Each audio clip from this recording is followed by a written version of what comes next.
বন্ধুরা, এই হচ্ছে আমার শীতের ছাদ বাগান। নমস্কার, ইন্দ্রাণী সিম্পল লাইফস্টাইল পরিবারে আপনাদের সকলকে স্বাগত জানাই। সবাই নিশ্চয়ই ভালো আছেন। তো এই শীতকাল পড়লে আমি বেশি করে ভালো থাকি, কারণ এই শীতকাল মানেই হলো এই মৌসুমি কিছু ফুল যেগুলো শীতকালেই ফোটে। তো এগুলো দেখে এত ভালো লাগে, আর আমার অনেকটা সময় কিন্তু এই ছাদ বাগানেই কেটে যায় বলতে পারেন। চন্দ্রমল্লিকার কিছু ভ্যারাইটি রয়েছে, দেশি এবং বিদেশি, আলাদা আলাদা কালারের। তাছাড়া রয়েছে দেশি কিছু গেঁদা, সেগুলো এবারে এর মধ্যে লাগিয়েছি। ফুলের বাগানে নয়, এখানে কিন্তু টুকটাক আমি সবজি লাগিয়েছি। যেমন ধরুন, এই বাস্কেটের মধ্যে পালং শাক অল্প হলেও বেশ ভালো। বন্ধুরা দেখুন, এই যে এখানে এই বাস্কেটটার ভেতরে আমি এখানে কুমড়োর শাক লাগিয়েছি। কুমড়ো না হোক, আর আমরা যেহেতু প্রচণ্ড শাক প্রিয়, তো শাক তো খাওয়া হবে। আর এখানে দেখুন কত সুন্দর ফুল হয়েছে কুমড়োর। তো এই ফুলও কিন্তু বড়া করে খাওয়ার আমাদের এখানে একটা আঞ্চলিক খাবার, খুব ভালো লাগে। তো শীতের সকালের সৌন্দর্য কিন্তু খুব সুন্দর। তার সাথে দেখুন এই ছাদ বাগানে মনোরম পরিবেশ, চারিদিকে গাছ, তারপরে রয়েছে পাখির ডাক, আশা করি আপনারা শুনতে পাচ্ছেন। তো চলে এলাম এখানে পালং শাক কেটে নিচ্ছি।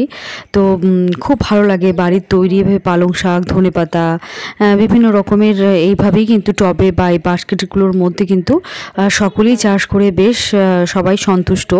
বাড়ির তৈরি জিনিস অবশ্যই ভালো। বন্ধুরা দেখুন, আজকের মতো একদিনের মতো এই ছাদ বাগান থেকে কেমিক্যাল ফ্রি একটা সতেজ পালং শাক, এগুলো খাওয়া শরীরের পক্ষে ভালো।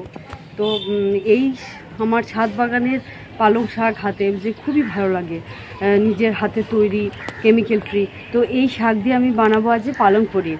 সেই রেসিপি আপনাদের সাথে শেয়ার করব। তো আজ বানাচ্ছি রেস্টুরেন্ট স্টাইলে, কিন্তু পালক পনির সত্যিই খেতে খুব ভালো হয়।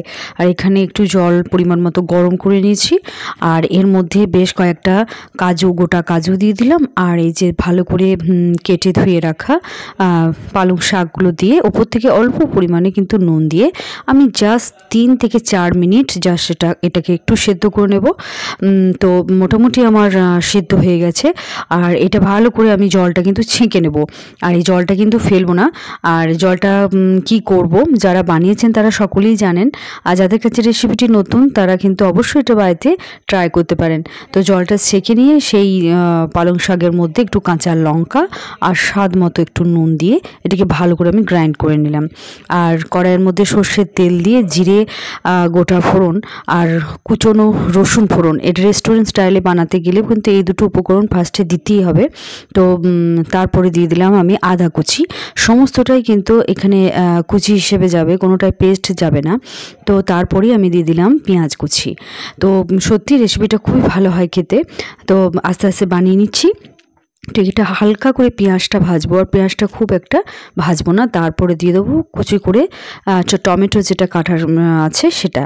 তো হালকা একটু ভাজার পরে কিন্তু আমি এখানে দিয়ে দিচ্ছি একটা অল্প পরিমাণে হিং, যেটা এই পালং পনির রেসিপিটা কিন্তু আরও সুন্দর করে তুলবে।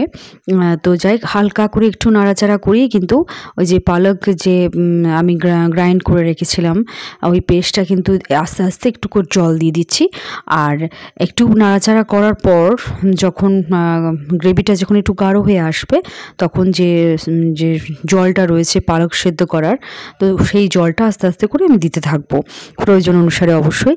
তারপরে দিয়ে দিলাম একটু হলুদ গুঁড়ো, এখানে বেশি কিছু মশলা যাবে না। তো তারপরে দিয়ে দিলাম একটু নুন, পরিমাণ মতো চিনি, আর দিয়ে দেবো অল্প পরিমাণে কিন্তু জিরে, যেটা গুঁড়ো। তো তারপরেই কিন্তু গ্রেভিটা আমার মোটামুটি রেডি হয়ে এসছে। তো এরপরে দিয়ে দেবো পনিরের টুকরোগুলো, খুব মিডিয়াম সাইজে এভাবে কেটে রেখেছি। তো বেশ হয়ে এসছে। তো এর ওপর থেকে আমি এবার ছড়িয়ে দেবো একটু কসুরি মেথি, এটা টেস্ট আরও বাড়িয়ে তুলবে। আর এখানে দেখতে পাচ্ছেন পুরো আমার রেডি হয়ে গেছে। তো আমি কড়াই থেকে নামিয়ে নিয়ে আমি এখানে দিয়ে দিচ্ছি পরিমাণ মতো বাটার, আর ওপর থেকে দিয়ে দিচ্ছি গ্রেট করা পনির জাস্ট ডেকোরেশনের জন্য। আর একটু দিয়ে দেবো ওপর থেকে ফেস ক্রিম। তো বিশ্বাস করুন কোনো অংশে কিন্তু এটা রেস্টুরেন্ট থেকে কম নয়, এত সুন্দর স্বাদ। আর সব জিনিসই কিন্তু আমি বাড়ির তৈরি উপাদান দিয়েই কিন্তু এই রেসিপিটি বানালাম। তো আপনারা বাড়িতে বানিয়ে দেখবেন, খুব ভালো লাগবে খেতে। আশা করা যায় আমার ভিডিও আপনাদের ভালো লাগলে অবশ্যই একটি লাইক করে দেবেন। ধন্যবাদ।